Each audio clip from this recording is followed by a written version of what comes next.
안녕하세요. 이번 시간은 모등을 한번 여러분과 같이 봐보려고 하는데요. 지난 시간에 보았던 산도와랑 연결되는 부분이 하나 있어요. 그게 바로 뭐냐면 내용과 형식의 관계를 이해하는 문학 작품이다. 이것이죠. 저번에 산도와 우리 학교에 나왔을 때 여러분들 들었을 텐데 어떤 내용이 있었나요? 산도와는 첫 번째로 여백의 미라는 것을 강조하기 위해서 글자 수가 그렇게 많지 않았었죠. 또 1년, 3, 2년, 4년 같은 경우는 시행 배치를 똑같이 산은 구강산, 보랏빛 석산 뒤로 갈수록 행이 뒤로 갈수록 점점 늘어나는 시행 배치를 줌으로써 안정감, 평화로움에 기여를 했었고 또 생동감을 느끼게 하기 위해서 3년에서 시행 배치를 바꿔서 원래는 적었다가 늘어나는 시행 배치였는데 봄눈노가 흐르는 길게 하고 그 다음에 옷 같은 모래 이런 식으로 형식과 내용이 서로 연관이 있었고 형식이 내용을 효과적으로 구현하기 위해서 모종의 연관관계가 있다는 것들을 산도화를 통해서 배웠었습니다. 이번 시간의 무등도 그런 관점에서 이 시가 나타내려고 하는 내용이 무엇인지 그리고 그것과 형식이 어떤 연관이 있는지를 한번 주목해서 보시면 좋을 것 같아요.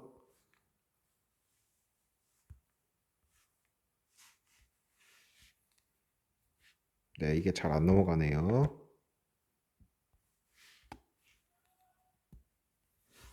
자, 자, 자, 보도록 하겠습니다.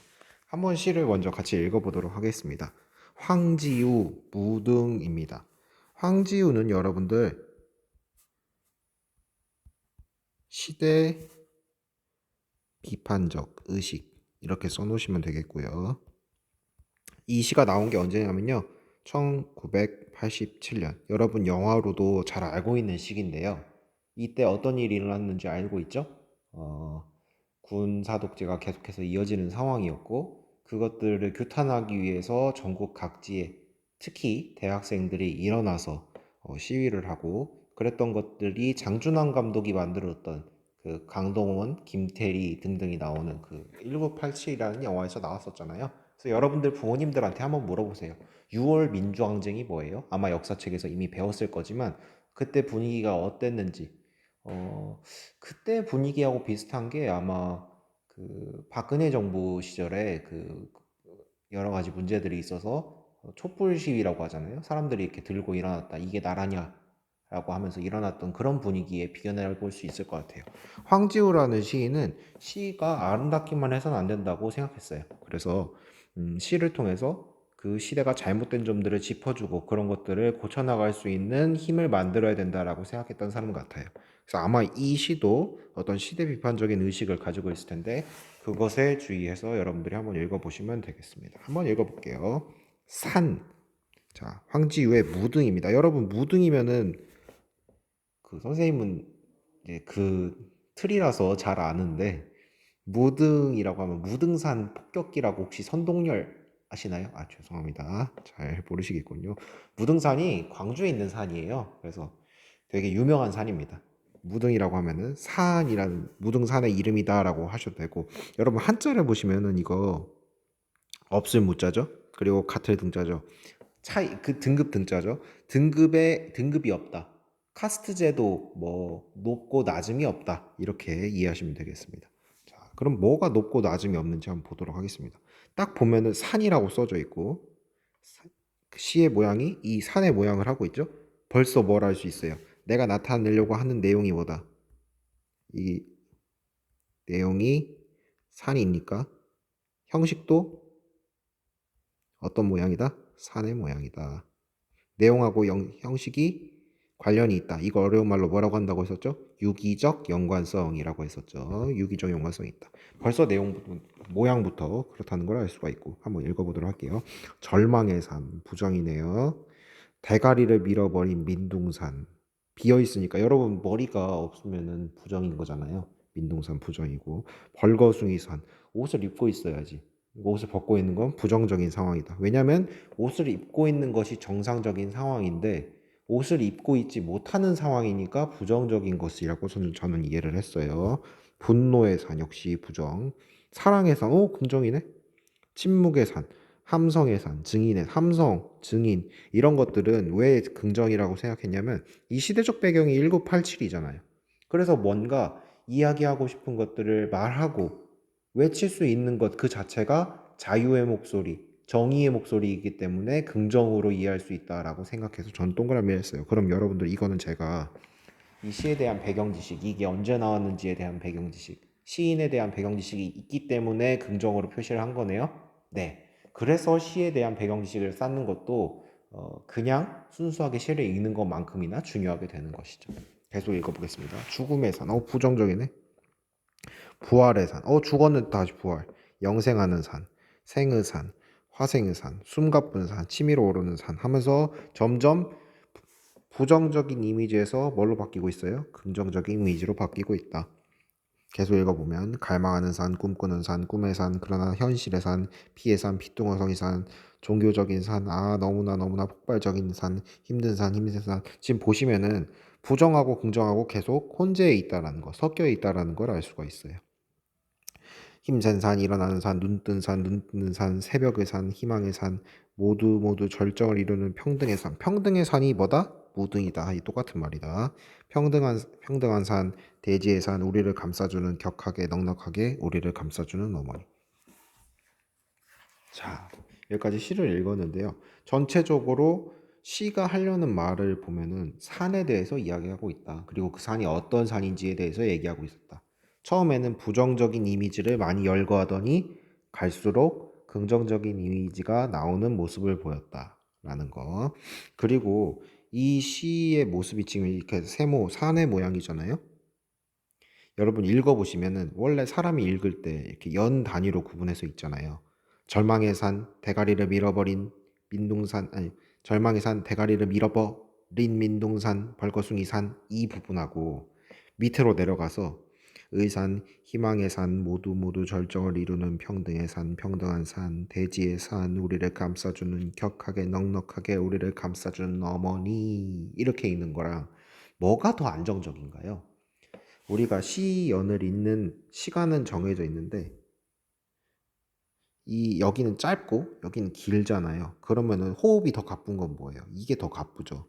왜냐면 절망의 산 빨리 읽어야 되니까. 근데 이거는 우리를 감싸주는 길잖아요. 일단 기니까 천천히 읽을 수 있잖아요. 그러면 여기가 조금 더 다급하고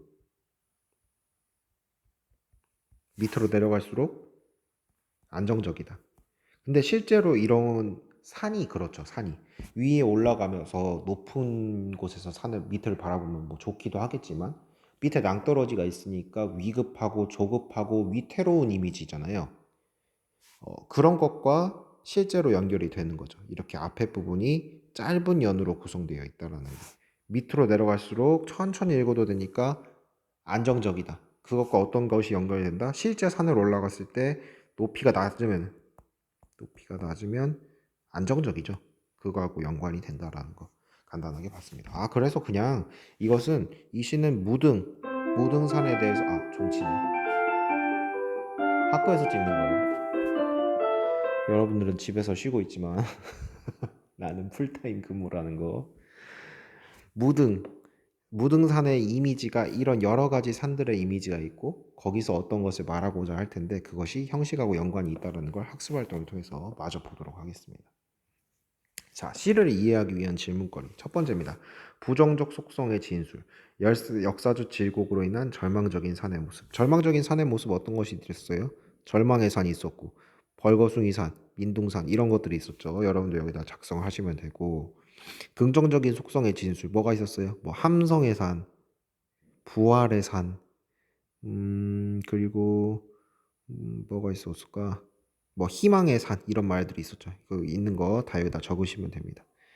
이렇게 해가지고 지금 부정적 속성과 긍정적 속성을 서로 뭐 하고 있어요? 대비하고 있죠.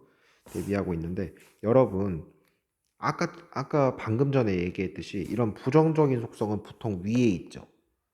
위에 있는데 이 위에 있다라는 건 산의 위에 있다라는 거랑 같은 거예요. 여러분 산이 이렇게 있으면은 여기가 위태롭죠. 그리고 여기는 밑이니까 안정적이죠.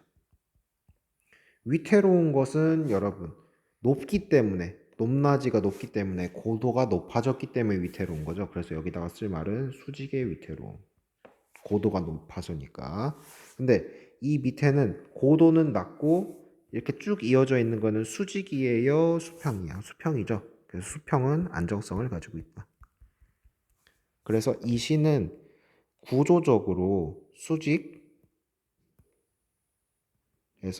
수평으로 되고 있고 수직의 위태로움과 무엇이 연결되어 있다? 시의 위태로움, 부정적 속성하고 연결되어 있다. 수평과 긍정적 속성이 서로 연관되어 있다. 그럼 수직을 나타내는 것은 여러분 이건 형식. 수직, 수평은 이 시의 형식이잖아요. 이렇게 세모로 되어 있는. 그리고 부정적 속성이나 긍정적 속성은 이 시가 나타내고자 하는 내용이잖아요. 아이고. 내용이잖아요. 그러니까 내용하고 형식하고 서로 연관성이 있다라는 거죠. 내용하고 형식하고 연관성이 있다. 이걸 뭐라고 한다? 유기적 연관성이라고 한다. 네, 했었고요. 시의 형식적 효과 보도록 하겠습니다. 아래로 내려올수록 행의 길이가 길어지도록 배열해서 시의 형태 자체가 산의 모형을 담도록 형성하여 구성하였다. 이렇게 내용하고 형식하고 연관이 있다라는 거 봤었습니다. 작품의 내용과 형식이 지닌 유기적 연관성, 이게 제일 중요한 거고요. 이번 시간에 여러분들이 반드시 기억하셔야 되는 건데요. 이 시는 시상이 전개됨에 따라 산의 속성에 관한 진술이 점차 변화하고 있다. 뭐에서 뭐로? 부정적 속성에서 긍정적 속성으로, 절망의 산에서 희망의 산으로 변하고 있다. 그것은 무엇과 연관이 있다? 수직의 위태로움하고 연관이 있고 밑으로 내려갈수록 수평의 안정성과 연관이 있는 것이다 라는 거. 이렇게 내용과 형식이 유기적 연관성이 있다라고 부르지금 세 번째 이야기하고 있습니다. 이 시의 제목인 무등은 실제로 존재하는 산의 이름이기도 하지만 아까 얘기했었죠. 무등산이라고 광주에 있어요. 또한 등급이나 차별이 없음을 뜻하는 명사이기도 하다. 등급이나 차별이 없다. 여러분, 등급이나 차별이 없는 사회를 평등사회라고 하잖아요. 평등사회를 부르짖었던 운동이 있는데 그게 뭐예요?